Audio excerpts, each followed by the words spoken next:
just like the suds on top, just like the suds on top.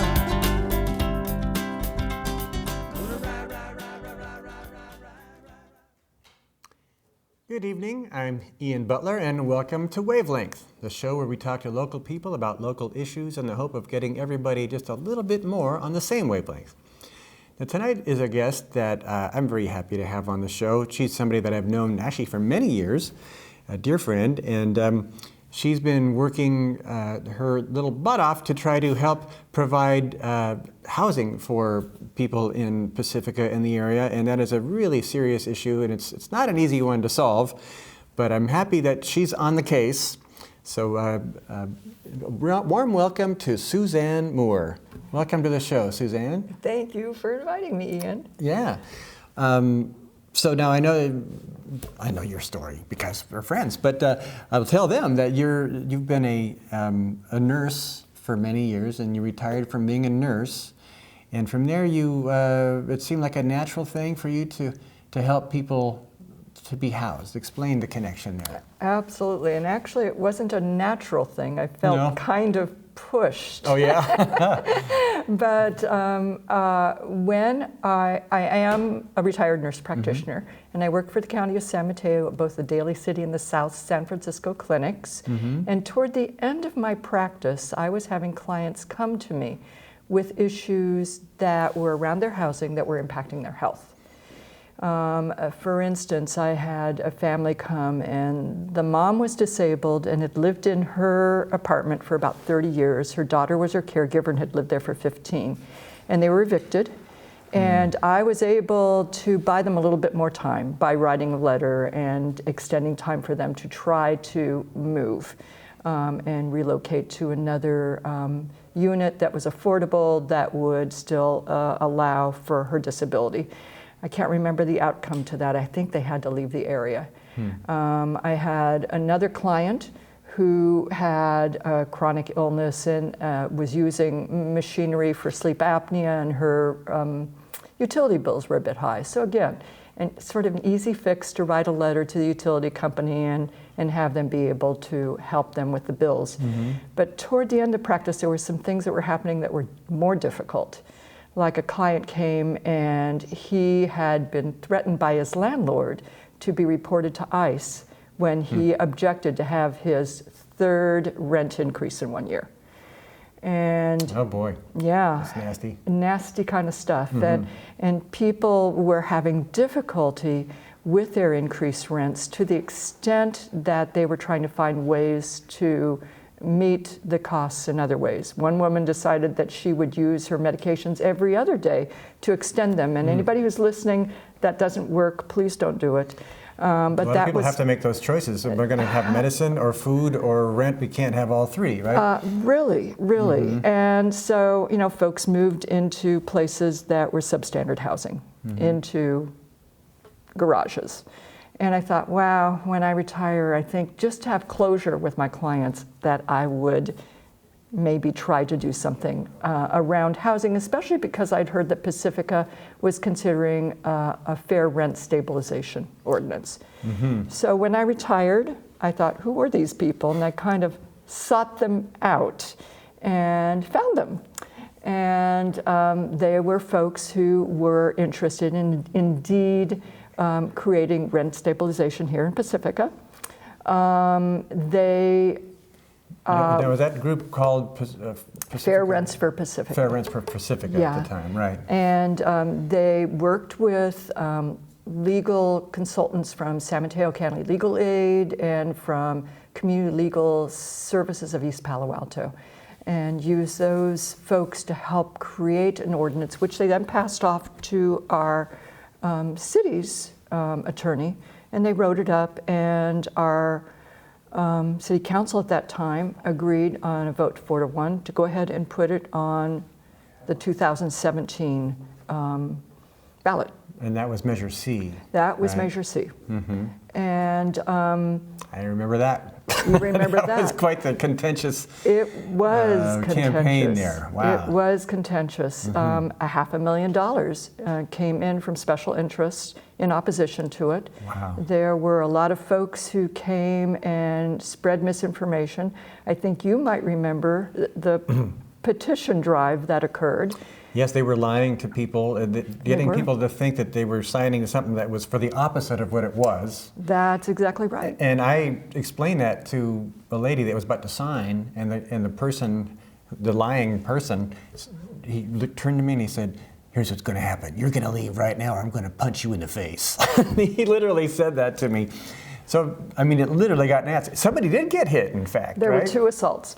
Yeah, Yep. so it was just, the city hasn't seen anything like that ever. Nope, that's what I heard. They hadn't seen anything like that ever. And it was difficult.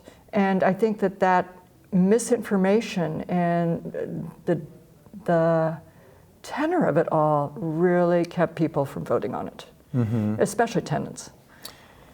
Yeah, or for campaigning publicly about it. I tried to be at an event about it that I saw my landlord was at. And I remember I couldn't speak. I was like, I don't want my landlord to see me.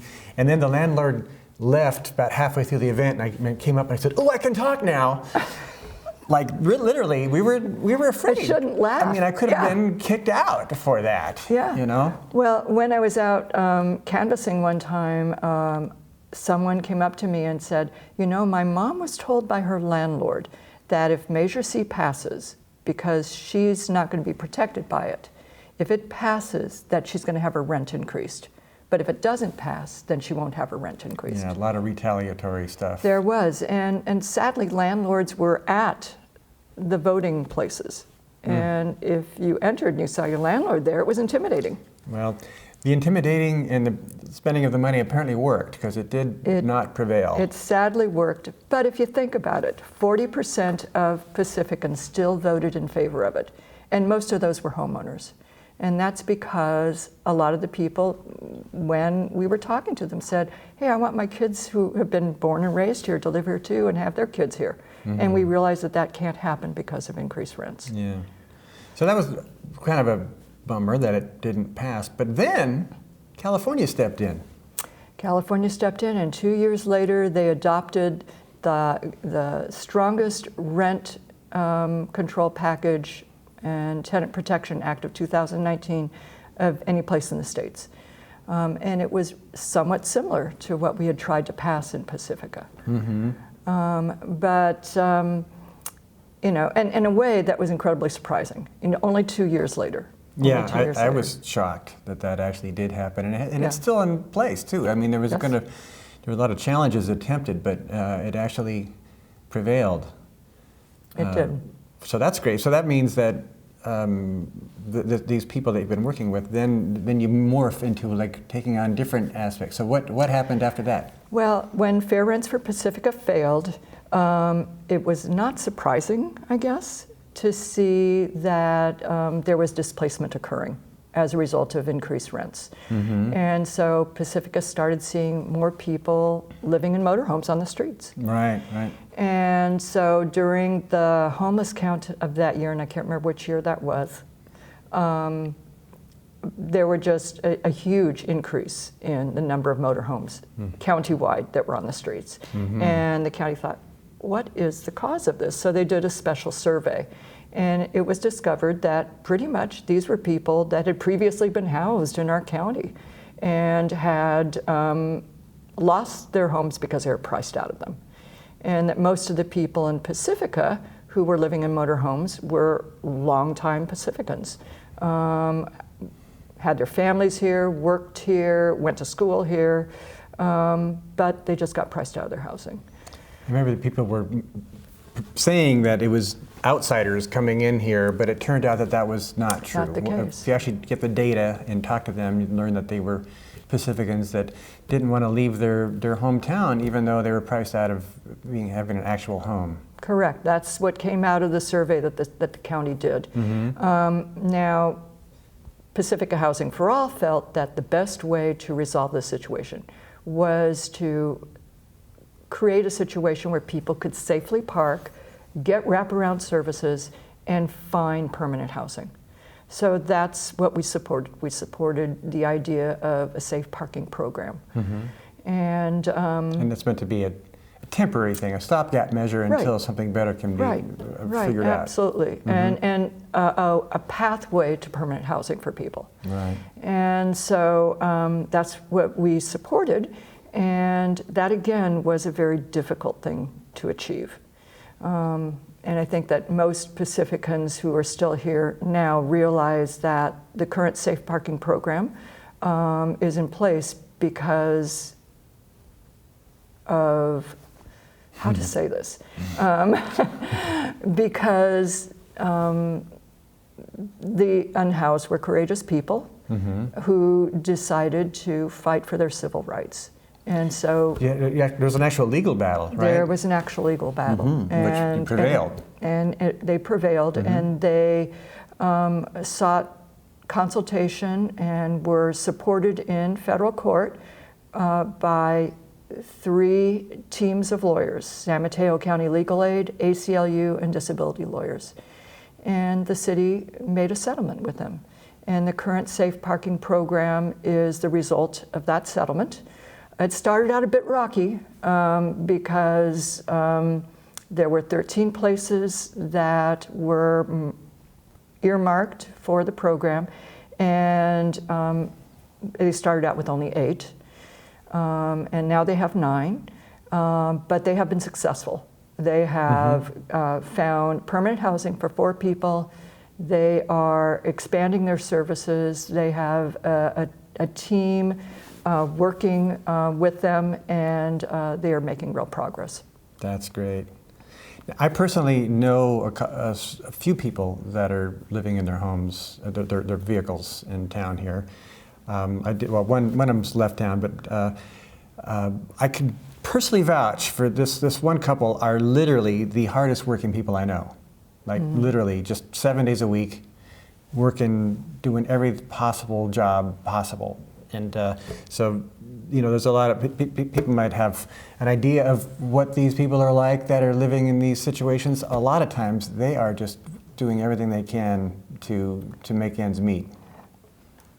One thing, and I just think it takes courage to want to change your life around and to decide to take this step. And our safe parking program has been successful. And so I think it deserves our support. Yeah. And one portion of that support is just the acceptance of the fact that this program is working, and we should supply that support in ways that are sometimes difficult to do. Like what do you mean? Well, I think that there's been no, what's the word I'm hunting for? It is known that there has been some harassment of people that are in the program. And so on Lundy Way, participants in that particular site have faced a lot of harassment. From residents, from police? Who's harassing them? I believe it's not the police. It's people who are passing by, but they've had their vehicles in the middle of the night, people honking, some scratching of vehicles, eggs thrown at vehicles, and it's hard for us as a community to verbalize the need that we don't want this type of hate and efforts against these people who are just really trying to change their lives. Yeah, we all need to have empathy for each other, especially people that are less well off than ourselves. And it's kind of it's kind of a dickish thing to harass people that are already having a tough time, and they're trying their best to be, to get out. They don't want to be living in their vehicles. They would much rather have a home, but they're doing the best that they can within the framework of this world that we're living in right now, and housing certainly is a shortage. Yep, let's give them that chance, and let's give them that support. And let's protect their backs a little. Yeah. So besides the vehicle thing, what other kind of stuff you said you're finding housing for them? I know that Pacifica is required to build housing by the state. We have some requirements like that, which are tricky in their own right. And I know you've been working on that lately too, right? Well, Pacifica Housing for All realized that if we wanted to make a difference, that what we really needed to do was create the scenario where people could be protected from displacement, where housing that was already affordable was preserved and maintained as affordable, and where truly affordable housing at all levels of income were possible. I didn't make that up. Those are called the 3 Ps. Oh, okay. Right. Yeah, because I know that the developers, they love building these monster homes, like one big home and they get a bunch of money, but it's not as profitable for them to make housing as affordable. No, it's not. And I empathize that that's their business. But our community, in order to be resilient, needs housing at all levels of affordability. And it needs its tenants. 40% of Pacificans are tenants. And they deserve to have some predictability in what's going to happen in their rents and some protection from... And the rent control only applies to multi-unit like apartment, basically, buildings, right? So all the single homes that people are renting, they have no protections. Right. Right. And so we realized that the housing element, which is something that each community is entitled, is not the word, is... Required. Required, thank you, sir. You're welcome. Is required to do every 8 years, that it was coming up, and that this particular housing element was qualitatively different than any past elements, because the state was requiring fair housing measures to be included. And so everybody in Pacific Housing for All thought, we need to know more about this, and we really don't know enough. And so we went out into the community and sought out people who could explain it to us. And we recently had a webinar with those folks so that they could explain some really important parts of the housing element to us. The city. And when you say housing element, that's basically something that the city has to instigate, right? And housing element is like an ordinance. I knew you were going to ask this question, Ian, so you're ready. Your notes. that I actually came with the definition of what a housing element was.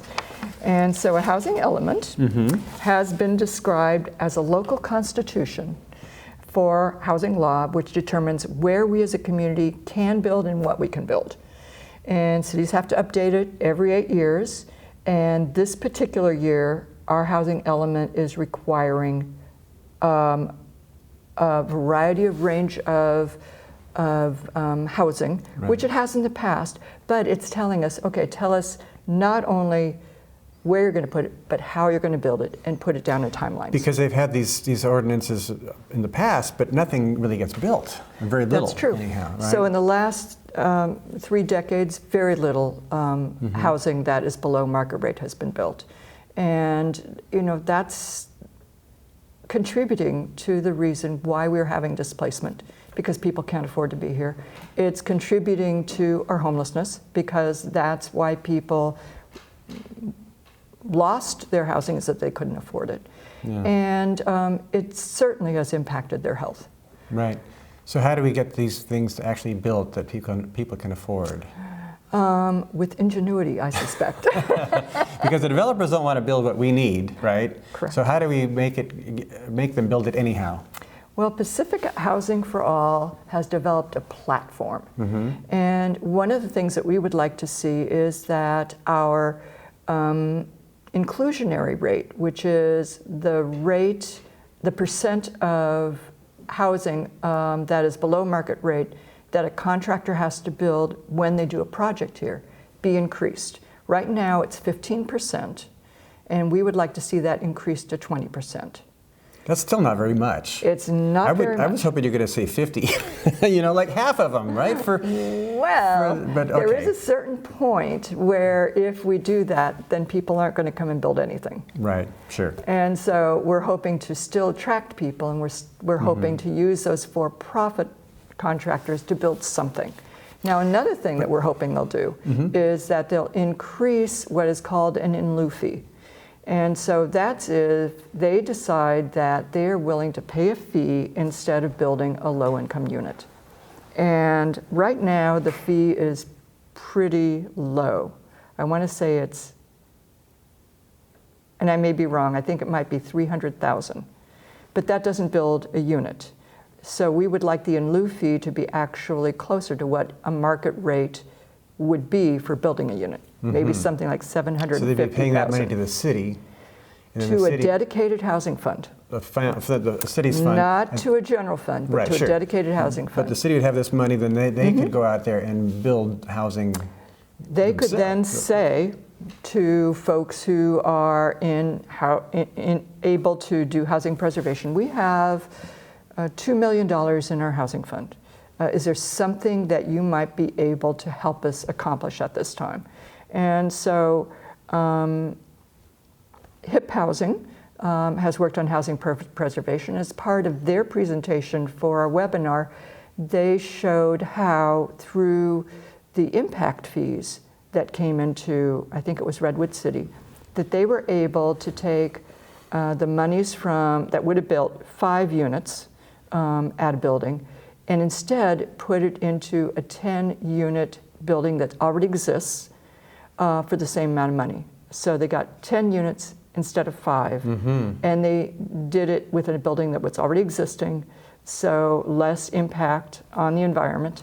So, and we're able to do it in do what they call deed restriction, so that they could maintain those units at low income in perpetuity. So it's not adding units, but it's preserving them. Preserving them. I see. That's also important, for sure. Yeah, and so Pacifica is supposed to, in its housing element, build approximately 1,900 units over the next 8 years. That's a lot of units. How many have we built in the last 8 years? I actually 20? should know that, but I don't know. So that's a lot. That is a lot. There's a huge increase from the last cycle, which I think was 490 units. And I don't think we built 100, but that's off the top of my head. I'm concerned about the stress that would put on our infrastructure. Yes. I'm going to just complete one thought real fast. Oh, you go right ahead. And that was that 25% of our RENA numbers can be met by preserving housing and putting it in deed restriction. Oh, okay. Taking existing housing. That's part of it. I see. And deed restricting it, so that may help. But I agree, this is not an easy task. Yeah. I mean, I could see some places where they have a BART stop or a train stop where they can build a big bunch of units right there, no problem. Here, there's a whole things, so many things we have to think about: the sewer, the water, the traffic impacts, and the fact that our city's shrinking. You put something along the coast and it has to be moved after some decades. So it does look like a difficult problem. Looks like we have only a few minutes left. Are you joking? I told you it's over fast. So I'm going to let you tell me whatever else you want to say in the last 3 minutes, because I'm sure that you have like 10 more things you want to say. What do we do? What do we do? What do we do from here? Yeah. Well, I think what would be really cool is if people on Giving Tuesday can give to those organizations in our community who are helping our families that are challenged. And 2 come to mind, and that's Pacificans Care and Pacifica Resource Center. So if people can donate some money, that'd be way cool. Another thing people could do is check out our webinar, look at what the city is asking on their survey, and participate in the housing element and give some feedback to people. Because this housing element is probably one of the most important documents our city is going to have. And it is going to direct what the future for building is going to occur in our city for the next 8 years. And so please participate. Okay. Well, that's some pretty good advice right there. We do have a couple minutes, it turns out. I was Okay. wrong. So, All right. whichever. I'm just thinking, Mm-hmm. if you might. See, I'm kind of a nerd on data. Sure, give us some. Give a couple So minutes of I data. wanted to just give information from Alameda counties. Oh, this is such a wonderful topic at the end of the thing. But it's the homeless Mm-hmm. mortality report from 2018 to 2020. And so Alameda County does their report. San Mateo County doesn't have one yet, but we're hoping in the future to do that. So we have learned that our homeless are 4.4 times higher than that of the general population to die early. So 4.4 times higher than that of the general population. Or more likely to die early. Mm-hmm. Well, that's And- not a surprise. So that's coming from being a nurse. I mean, if you want to be healthy, it's one thing you eat right, have a doctor, but you have to have a home that you live You in. have to have a home. Home makes a difference. And that half of the homeless deaths in Alameda County were actually due to acute chronic medical conditions. So that meant that folks weren't getting the medical care or the access that they could have. And that of those people who died that were related to those medical conditions, over half of those people died in non-medical care settings, in a tent, on the sidewalk, in the street. That's a sad thought, isn't it? And so we can do better than this, and we must do better than this. Yeah. And so if that data stimulates and encourages and inspires us to make a difference, then fantastic. Excellent. Well, that was a good thing to end on. Yeah. That gets us all thinking. My last guest was just talking about empathy, and I think a big part of this is for us to have empathy and not be afraid to feel it towards these people, because it's scary to us, but we're all people underneath it all, just trying to survive. So thanks so much for coming out. Shake my hand. There we go. Oh, yay. Yeah. I appreciate you. I know that you're going to just be doing this and other things to make Pacifica a better place for people in whatever format. So keep doing what you're doing. Thanks, Ian, and give my love to the family. I will. All right. And I want to thank all of you for watching Wavelength. We're the show that we're not against them. We're for them. Good night.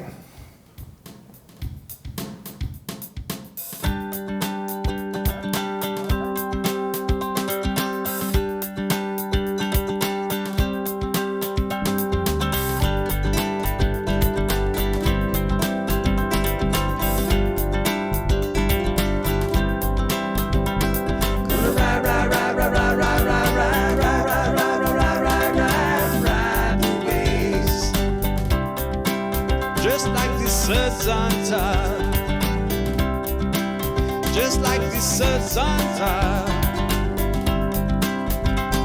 Gonna ride, ride, ride, ride, ride, ride, ride.